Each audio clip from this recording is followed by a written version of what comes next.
Assalamualaikum warahmatullahi wabarakatuh. Baik, dalam video ini saya dan teman saya akan membawa materi penyuluhan budidaya ikan nila. Kami dari Universitas Al-Khairat Palu, Fakultas Perikanan, jurusan Agrobisnis Perikanan. Perkenalkan, nama saya Hikmal dan teman saya yang di sebelah saya, Ardana Mukti. Ilmu pengetahuan dan teknologi sangatlah penting dan bermanfaat, apalagi untuk daerah pedesaan atau daerah pedalaman yang belum terjamah oleh ilmu pengetahuan yang luas serta kemajuan teknologi yang sesat. Pemicu kemiskinan tidak hanya dipengaruhi oleh sempitnya peluang kerja, tetapi pengetahuan dan teknologi pun ikut berperan dalam meminimalisir angka kemiskinan daerah pedesaan. Kondisi air mempengaruhi pertumbuhan ikan yang dipelihara di keramba jaring apung.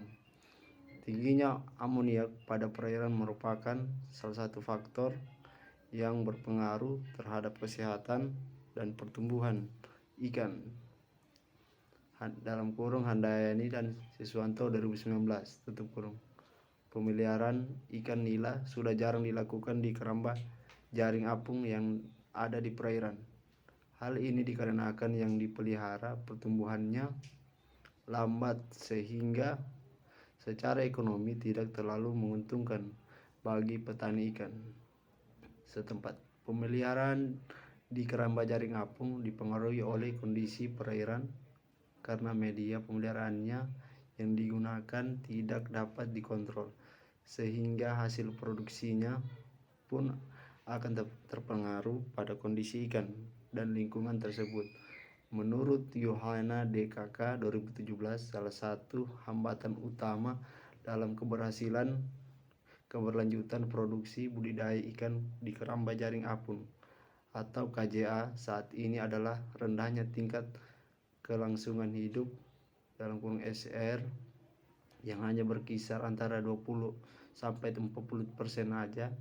Serendahnya tingkat kelangsungan hidup ikan ini dapat dipengaruhi oleh kondisi perairan yang rendah dan juga dapat disebabkan oleh infeksi mikroorganisme patogen. Dengan adanya faktor penghambatan inilah sehingga perkembangan usaha yang dilakukan petani ikan juga terhambat perkembangannya.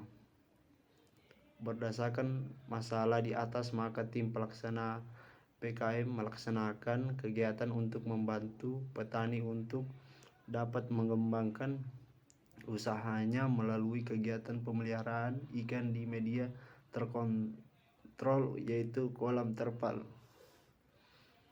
Kegiatan PKM ini dilakukan melalui kegiatan penyuluhan dan pelatihan tentang budidaya ikan nila di kolam terpal.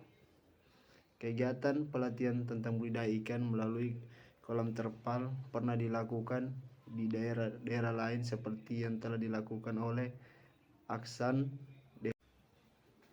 yaitu memberikan pelatihan budidaya ikan air tawar dengan teknologi kolam terpal, di mana hasil PKM ini menunjukkan bahwa kolam terpal dapat ditempatkan pada tempat yang terbatas seperti perkarangan rumah sehingga pengontrolan lebih mudah, terutama kebersihan dan hasil kelangsungan hidup ikan mencapai 70%. Pembesaran ikan nila dengan menggunakan kolam terpal sebagai wadah budidaya juga pernah dilakukan pada kegiatan PKM yang dilakukan oleh Tamasoa DKK 2020. Penghasilannya menunjukkan bahwa budidaya ikan di kolam terpal mudah untuk diterapkan masyarakat dalam upaya mengembangkan usaha karena rata-rata masyarakat tidak menghadapi kendala berarti dalam membudidayakan ikan di dalam kolam terpal, dan bahkan sebagian mampu merancang dan membangun sendiri kolam terpal secara mandiri. Kegiatan PKM yang dilaksanakan ini merupakan tindak lanjut dari hasil kegiatan penelitian yang dilakukan tahun 2019, di mana hasilnya menunjukkan bahwa kondisi perairan mengalami penurunan sehingga dianggap perlu tidak memberikan masukan kepada petani ikan yang abadi desa tersebut untuk mencari alternatif media pemeliharaan yang dapat digunakan untuk mengembangkan usaha perikanan yang telah dijalani. Tujuan kegiatan ini adalah meningkatkan kapasitas kemampuan masyarakat dalam mengelola usaha budidaya ikan nila dan diharapkan dapat memberikan dampak terhadap hasil produksi ikan nila yang dilakukan melalui perbaikan usaha budidaya ikan yang dilakukan di kolam terpal. Ruang lingkup kajian ini dibatasi pada upaya tim pelaksanaan PKM terhadap mitra yang ada. Materi yang diberikan pada kegiatan PKM ini pun terbatas berdasarkan permasalahan mitra di lapangan. Permasalahan yang dihadapi oleh mitra adalah sebagai berikut. 1. Kurangnya wawasan dan keterampilan masyarakat tentang bagaimana budidaya ikan terutama di kolam terpal dan tentang perencanaan usaha budidaya. 2. Belum diterapkannya teknologi budidaya yang baik, misalnya masalah pemberian pakan, penanganan benih. 3. Kondisi kualitas perairan yang menurun sehingga dapat mempengaruhi pertumbuhan ikan.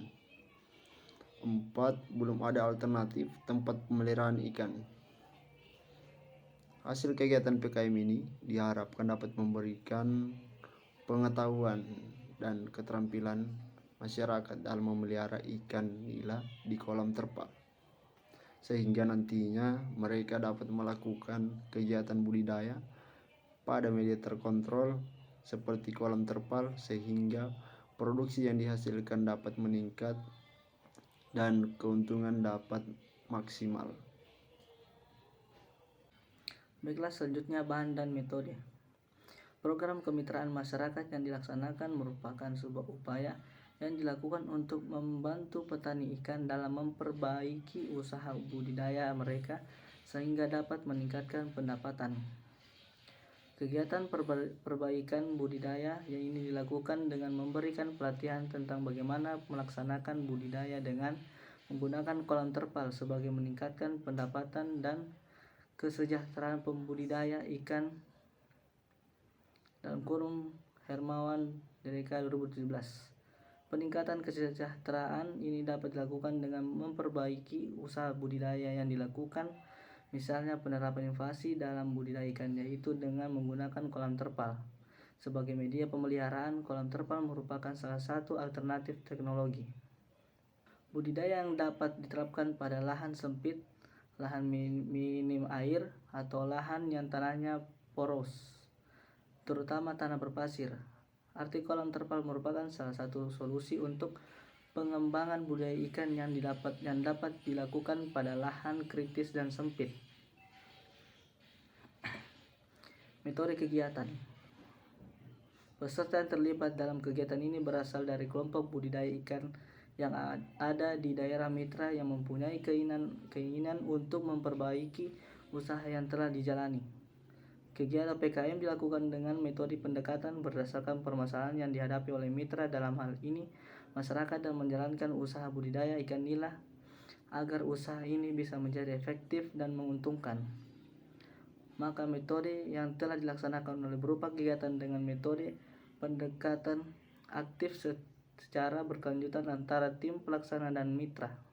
Tahan persiapan. Pada tahap ini dilakukan koordinasi antara tim pelaksana dan mitra tentang teknik pelaksanaan program kerja yang akan dilakukan pada kegiatan program kemitraan masyarakat. Persiapan-persiapan yang dilakukan antara lain persiapan yang berhubungan dengan teknis pelaksanaan program, peralatan dan bahan yang akan digunakan pada saat kegiatan dan sarana budidaya yang digunakan. Tahap pelaksanaan. Pelaksanaan program disesuaikan dengan permasalahan yang dihadapi oleh mitra di lapangan, yaitu 1. Melakukan kegiatan penyuluhan tentang budidaya ikan nila yang ramah lingkungan termasuk budidaya di kolam terpal. 2. Memberikan penyuluhan tentang hubungan kualitas air dengan budidaya ikan nila. 3. Memberikan pelatihan bagaimana manajemen pemberian pakan yang sesuai dengan kebutuhan ikan. 4. Memberikan pelatihan tentang pengendalian penyakit ikan Angkat ikan dengan menggunakan bahan-bahan alami. 5. Memberikan pelatihan tentang manajemen keuangan dalam usaha budidaya ikan. 6. Demo dan pendampingan tentang bagaimana membuat pakan sesuai kebutuhan ikan nila. 7. Pembuatan kolam terpal sebagai pencontoh untuk masyarakat. Selanjutnya, penyuluhan tentang budidaya ikan nila yang ramah lingkungan. Tentang tema ini melibatkan semua anggota kelompok budidaya yang ada di desa.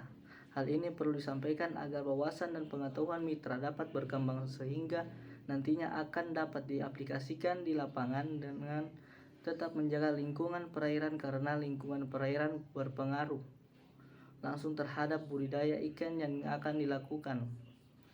Penyuluhan ini juga akan dilaksanakan bagaimana budidaya ikan di kolam terpal yang akan dapat dijadikan alternatif tempat pemeliharaan ikan selain keramba daring apung. Selanjutnya, penyuluhan tentang hubungan kualitas air dengan budidaya ikan. Materi ini dianggap perlu untuk disampaikan agar masyarakat tahu bagaimana pengaruh kualitas air terhadap budidaya ikan, karena air merupakan salah satu faktor yang mendukung keberhasilan suatu usaha budidaya. Penyuluhan ini juga akan disampaikan bagaimana kondisi perairan,